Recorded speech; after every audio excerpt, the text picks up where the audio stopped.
Mayang Sari, ya, sebuah nama yang tidak bisa dipisahkan dari industri musik Indonesia.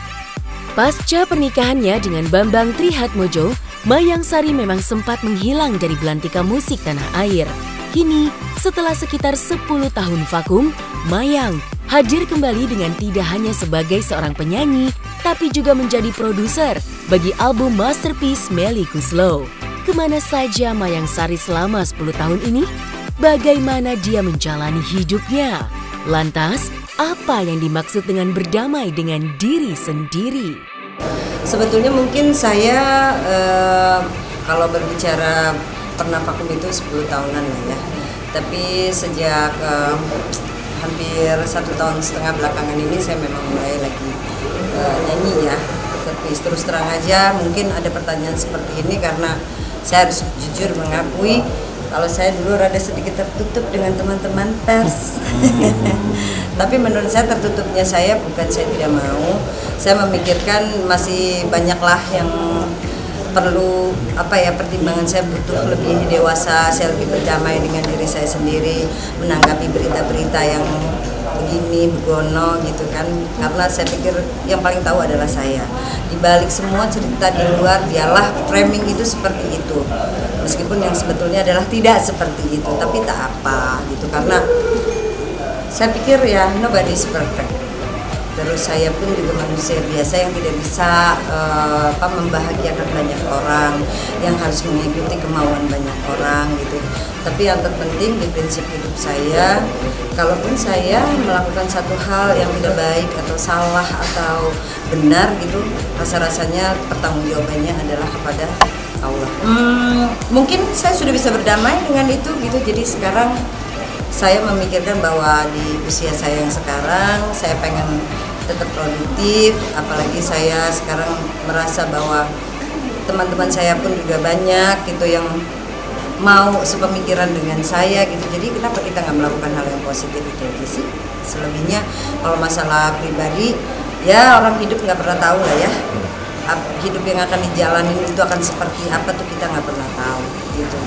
Yang penting kita menyadari bahwa pilihan hidup orang itu ya jelek bagus itu ya, yang benar adalah kita harus hargai gitu aja. Justru mungkin malah untuk saya ya ini waktu yang tepat gitu, terbukti saya jadi sudah bisa memanage lah artinya.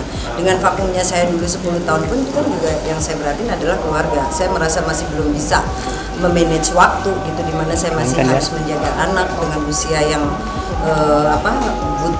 butuh saya itu ada mendampingi dia gitu. Terus belum juga kewajiban saya sebagai istri gitu untuk melayani suami gitu. Nah kalau sekarang kan anak saya sudah hampir 16 tahun gitu. Jadi sekarang pun juga saya dengan anak saya itu udah kayak temen gitu. Jadi ngobrolnya udah asik gitu. Jadi dia pun tahu bahwa untuk saya yang terpenting masing-masing itu harus punya komitmen aja sih. Suami saya sangat-sangat tahu, bahkan saya nggak mungkin melakukan ini semua tanpa support dari beliau gitu. Jadi ya untuk saya ya tenang aja gitu, dari anak saya dan suami saya, terutama keluarga saya sudah kasih support. Toh yang saya lakukan juga hal yang positif ya. Sebagai seorang ibu, Mayang Sari tentu memiliki cara dan aturan sendiri dalam mendidik dan membesarkan Kiran, anaknya yang kini beranjak remaja. Dengan tetap mengawasi perkembangan Kiran, Mayang Sari juga memberikan kebebasan bagi anaknya itu untuk berkembang dan mengenal dunia lebih luas lagi. Lantas, bagaimanakah cara Mayang Sari mendidik dan membesarkan Kiran? Adakah aturan-aturan khusus yang diterapkan bagi anaknya yang memasuki masa remaja itu? Saya rasa sih semua perempuan kayaknya cantik ya. Kalau di usia saya sekarang 50 tahun dibilang cantik, alhamdulillah. So far saya merasa sebagai perempuan ya sudah menjadi kewajiban bahwa kita ya harus bisa merawat diri lah gitu. Kalau saya suaranya masih bagus, alhamdulillah dibilang bagus ya, ini anugerah dari Allah yang saya harus syukurin gitu. Termasuk kayak sekarang mungkin saya dianggap ya dengan usia yang ABG ini gitu dianggap masih oke ya. Terima kasih banyak gitu. Tapi ya banyak lah di balik itu ada usaha-usaha saya untuk ya mempertahankan biar ya tetap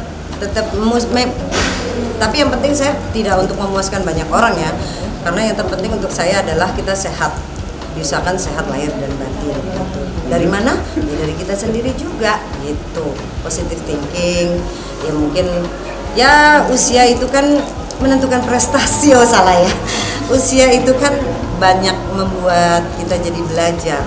Mungkin saya di usia misal 10 tahun cara berpikir saya seperti apa, 20 tahun seperti apa, 30 tahun seperti apa ya, dan sebagainya. Nah ya proses-proses itu mungkin yang bisa membentuk saya jadi seperti itu.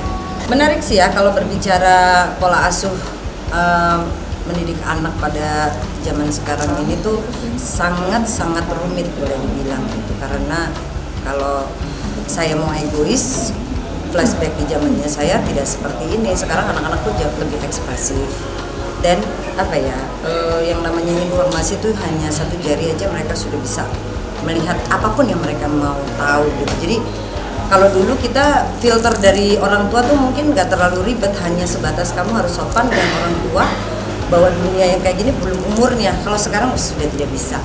Tapi ya balik lagi, itu semua ada hikmahnya lah gitu. Kalau saya sih zaman sekarang mungkin lebih enak ngajarin deket sama bonding dengan anak itu lebih sama temen aja deh gitu. Ya nggak usah kayak teman-teman banget deh. Kalau zaman dulu kita aja baru dipanggil nama misal Mayang udah nggak berani. Kalau sekarang kan Jiran, kenapa? Ada apa? Jadi kita harus ada argumentasinya gitu. Ya kita membiarkan mereka berekspresi, tapi kita juga tetap menjaga. Zaman sekarang ngejagain anak laki sama perempuan sama susahnya ya, apalagi pergaulan yang sedemikian luar biasa gitu. Pokoknya ya itu tadi gitu. Hanya pastikan masing-masing keluarga memiliki trik sendiri untuk mengasuh anaknya, gitu aja. Sebagai seorang public figure, Mayang Sari tentu tidak pernah lepas dari komen-komen yang selalu mengikuti kehidupannya. Penyanyi yang pada saat awal pernikahannya dengan Bambang Trihatmojo itu sempat menjadi pemberitaan hangat, kini justru bersikap santai menghadapi komen-komen yang mengusik kehidupan pribadinya. Penyanyi yang tetap terlihat cantik di usianya yang memasuki 50 tahun ini juga menceritakan rahasianya untuk tetap bisa tampil prima dan mampu memberikan yang terbaik kepada para pecintanya. Kalau semuanya ada komen-komen yang seperti apa, saya memberikan kebebasan kepada mereka karena saya pikir yang namanya komen itu gratis gitu ya. Mau ngomong bagus pun gratis, ngomong jelek pun gratis. Tapi prinsipnya di saya adalah bahwa kadang kalau semuanya saya menanggapi komen yang kurang nyaman di saya gitu, saya tidak bisa memaksakan orang untuk berpemikiran sama dengan saya gitu ya. Jadi ya toh mereka juga nggak tahu saya gitu, saya pun tidak tahu mereka gitu. Jadi kalau semuanya saya mau nanggepin ya suka-suka saya, sama seperti mereka pun juga melihat saya adalah ya suka-suka mereka aja gitu. Enggak sih, saya wajar, yang penting mandi sehari 2 kali ya. Terus kalau semuanya itu wajib gitu, harus bersih semuanya, bersih semuanya. Terus kalau semuanya harus tidur pun gitu, treatment kayak apa sih, wajar lah seperti kebanyakan orang melakukan. Tapi kayak misal kalau harus kayak perawatan dokter atau apa segala macam, wajar aja sih. Saya lebih suka melakukannya semuanya di rumah. Saya tuh orang yang takut banget ketemu dokter kalau harus surgery gitu ya. Saya pernah operasi seumur hidup saya itu pertama kali dalam hidup saya sampai saya umur sekarang ini ya, saya adalah operasi sesar melahirkan anak saya. Begitu mau melihat ruang operasi saya nggak sanggup, apalagi melihat pisau bedah. Jadi kalau sekarang masih kayak gini mungkin karena makeup artisnya juga oke. Terus mungkin yang untuk rambutnya, yang menata rambut juga oke. Terus yang menata baju saya juga oke, jadi terlihat